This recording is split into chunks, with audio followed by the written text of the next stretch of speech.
인간의 삶은 유한하고 언젠가 죽음 앞에 홀로 서게 되는 날이 반드시 온다는 걸 누구나 다 알고 있습니다. 우리 모두 바쁜 일상을 살아내느라 잊고 살거나 도저히 그 두려운 진실을 마주할 용기가 없어서 애써 외면하고 살기도 합니다. 하지만 살다 보면 누구나 문득 죽음에 대해 떠올리게 되는 날이 있습니다. 누군가의 부고를 전해 들을 때, 나이가 들어 건강이 예전 같지 않다고 느낄 때, 혹은 붉게 지는 노을을 바라볼 때 알 수 없는 허무함에 문득 가슴이 내려앉곤 합니다. 결국 나도 언젠간 죽겠지. 그럼 이 모든 수고가 다 무슨 의미가 있을까 하는 근원적인 불안과 허무함이 우리를 덮쳐올 때가 있습니다. 쇼펜하우어는 이렇게 말했습니다. 우리는 마치 영원히 살 것처럼 오늘을 낭비하지만 죽음은 언제나 우리 뒤에서 그림자처럼 따라오고 있다. 현명한 자는 매 순간을 마지막인 것처럼 향유한다. 참으로 서늘하면서도 묵직한 울림을 주는 통찰입니다. 누구나 죽음을 피할 순 없습니다. 어차피 끝이 정해져 있다면 삶을 대하는 우리의 태도도 조금은 달라져야 합니다. 우리는 죽음이 저 멀리 있는 남의 일인 양 내일로 행복을 미루며 살아가지만 사실 죽음은 지금 이 순간에도 우리 곁에서 삶의 가치를 묻고 있습니다. 죽음을 기억하는 것은 절망하기 위해서가 아니라 오히려 오늘 일하는 시간을 온전히 내 것으로 만들기 위해서입니다. 오늘 영상에서는 죽음이라는 피할 수 없는 불안 앞에서 우리는 과연 어떤 삶의 태도와 마음가짐을 가지고 살아가야 하는지 그 길을 제시하는 쇼펜하우어의 통찰을 함께 나눕니다. 폭포의 물방울들은 순식간에 떨어져 사라지지만 그 위의 무지개는 고요히 자리를 지킨다. 생명 또한 이와 같아서 개체는 죽음으로 사라져도 생명의 의지는 무지개처럼 영원히 남는다. 여기서 쇼펜하우어가 말하는 의지는 우리가 흔히 생각하는 사람의 결심이나 노력을 말하는 게 아닙니다.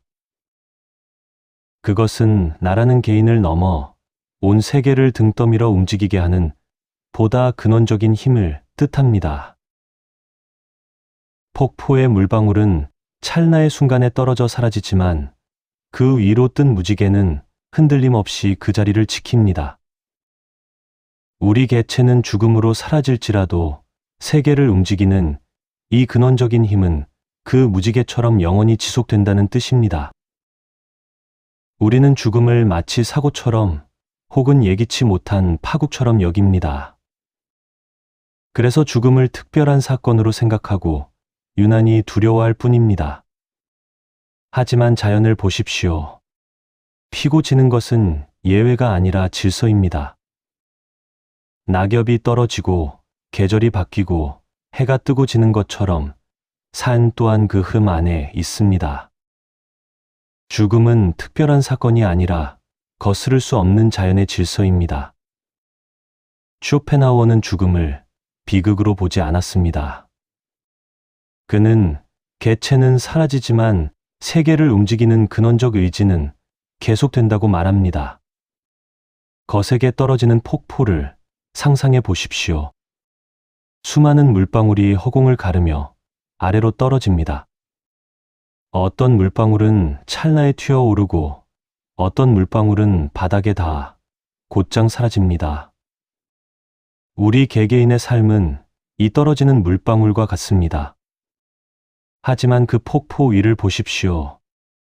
물방울들이 흩어지는 험한 소란 속에서도 고요하게 자리를 지키며 빛나는 무지개가 있습니다. 물방울은 쉼없이 바뀌고 사라지지만 무지개라는 형체는 결코 흔들리지 않습니다. 봄이 오고 여름이 지나며 가을이 낙엽을 떨구듯 산 역시 시작과 끝을 함께 품고 있습니다. 우리는 죽음을 사고처럼 받아들이지만 자연은 그렇게 여기지 않습니다. 죽음은 삶의 반대가 아닙니다. 삶의 일부입니다. 그래서 과장할 필요도 없고 두려움을 덧붙일 이유도 없습니다. 이 질서는 처음부터 그 자리에 있었기 때문입니다. 죽음이 두려운 이유는 그것이 나라는 존재의 완전한 소멸이라고 믿기 때문이다. 우리는 왜 죽음이라는 단어 앞에서 이토록 작아지는 걸까요? 그것은 죽음이 곧 나라는 세계의 끝이라고 생각하기 때문입니다. 내가 쌓아온 기억, 내가 이룬 성취, 그리고 무엇보다 나라는 존재 자체가 영원히 사라진다는 그 소멸의 공포가 우리를 짓누릅니다. 죽음이 무서운 것이 아니라 내가 없어지는 것이 두려운 것입니다. 하지만 쇼펜하우어는 우리가 매달리는 나라는 개별적인 자아가 실은 거대한 생명의 흐름 위에 잠시 나타난 환상일 뿐이라고 말합니다.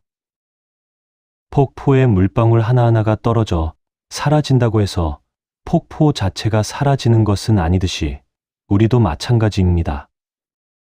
나라는 개인의 기록은 멈출지 몰라도 나를 숨쉬게 하고 움직이게 했던 그 근원적인 힘은 자연의 큰 흐름 안에 계속 이어집니다. 쇼펜하우어는 집착이 클수록 고통도 커지고 놓지 못하는 만큼 두려움도 커진다고 말합니다. 공포의 정체는 죽음이 아니라 붙들고 있는 마음입니다. 이 소멸의 오해를 걷어낼 때 우리는 비로소 죽음 앞에서 비굴해지지 않는 첫걸음을 뗄 수 있습니다. 인간은 언제나 현재만을 살고 있을 뿐이다. 우리는 흔히 지나간 과거를 후회하거나 다가올 미래의 죽음을 미리 끌어다 걱정하며 현재를 소모합니다. 하지만 쇼펜하우어는 시간의 본질을 날카롭게 지적합니다. 그는 과거는 이미 지나가 버려 존재하지 않는 것이며 미래 또한 아직 오지 않았기에 실제하지 않는 것이라고 말합니다. 실제하는 유일한 시간은 오직 지금, 현재뿐입니다. 미래의 어느 시점에 닥칠 소멸을 걱정하느라 지금 이 순간에 평온을 놓치는 것은 존재하지 않는 환영 때문에 실제하는 삶을 내버리는 것과 같습니다. 과거와 미래라는 두 그림자 사이에서 흔들리지 않고 오직 현재라는 유일한 실제 속에 굳건히 발을 딛는 것. 그것이 죽음이라는 허상을 이겨내는 지혜로운 삶의 방식입니다. 죽음 앞에서 우리가 가져갈 수 있는 것은 아무것도 없다. 그러니 타인의 시선이라는 감옥에서 벗어나 당신 자신의 내면이 가진 가치에 집중하라. 우리는 타인의 시선이라는 감옥 속에서 평생을 보냅니다. 하지만 죽음 앞에서 그 모든 껍데기는 사라지고 마지막까지 남는 것은 오직 나 자신이 누구인가라는 사실뿐입니다. 쇼펜하우어는 이렇게 말했습니다. 인간이 가진 것이나 타인의 눈에 비친 모습은 부수적인 것일 뿐이다. 오직 인간 그 자체만이 그가 가진 것 중 가장 확실한 것이며 죽음조차도 그것을 빼앗아 갈 수 없다. 자신의 가치를 타인의 눈에서 찾으려는 사람은 가장 불행한 노예와 같습니다. 타인이 나를 어떻게 생각하는가는 죽음과 동시에 사라질 껍데기일 뿐인데도 인간은 그 변덕스러운 평가에 일희일비하며 살아갑니다. 죽음이 가까워질수록 우리는 깨닫게 됩니다. 남들이 나를 어떻게 생각했는지, 내가 어떤 지위에 있었는지는 죽음 앞에서 아무런 힘도 쓰지 못한다는 사실을 말입니다. 죽음 앞에서 모든 인간은 평등합니다. 그러니 타인의 시선이나 세속적인 욕심에 당신의 오늘을 팔아치우지 마십시오. 인생의 마지막에 이르렀을 때 우리가 진정으로 소유할 수 있는 것은 오직 자기 자신뿐입니다. 타인의 생각 속에 머물지 말고 오직 당신의 내면을 풍요롭게 하십시오. 죽음이라는 거대한 운명 앞에서도 끝까지 잃지 말아야 할 것은 오직 마음의 평정뿐이다. 인간의 행복과 평온에 가장 기여하는 것은 내면의 풍요로움, 즉 마음의 평정입니다. 쇼펜하우어는 마음의 평정을 외부의 어떤 시련이나 죽음의 공포 앞에서도 우리가 유일하게 의지할 수 있는 내적 자산이라고 보았습니다. 지혜로운 사람은 죽음이라는 밤이 찾아오기 전 자신의 내면에 꺼지지 않는 등불 하나를 켜둡니다. 그 등불은 바로 어떠한 시련에도 흔들리지 않는 마음의 평정입니다. 죽음조차 빼앗아 갈 수 없는 이 평온함이야말로 우리가 평생 가꿔야 할 가장 귀한 자산입니다. 밤이 깊어갈수록 등불의 가치는 더욱 빛이 납니다. 죽음이라는 어둠이 다가올 때 우리를 길 잃지 않게 인도하는 것은 밖에서 빌려온 횃불이 아니라 내면에서 스스로 타오르는 평정심입니다. 삶의 구비마다 새겨진 지혜와 경험, 그리고 고난 속에서도 잃지 않았던 존엄함이 바로 그 등불의 연료가 됩니다. 죽음조차 내면에 켜둔 이 등불만큼은 결코 꺼뜨릴 수 없습니다. 어떠한 시련에도 흔들리지 않는 평온함을 가진 사람에게 죽음은 두려운 소멸이 아니라 긴 하루를 마치고 고요한 안식으로 들어가는 자연스러운 과정일 뿐입니다. 이제 밖을 향하던 시선을 거두고 당신의 내면을 가만히 들여다 보십시오. 그곳에 꺼지지 않는 등불을 켜두는 것, 그것이 죽음이라는 거대한 운명 앞에서도 나를 잃지 않고 지켜내는 지혜입니다. 인간의 삶은 유한합니다.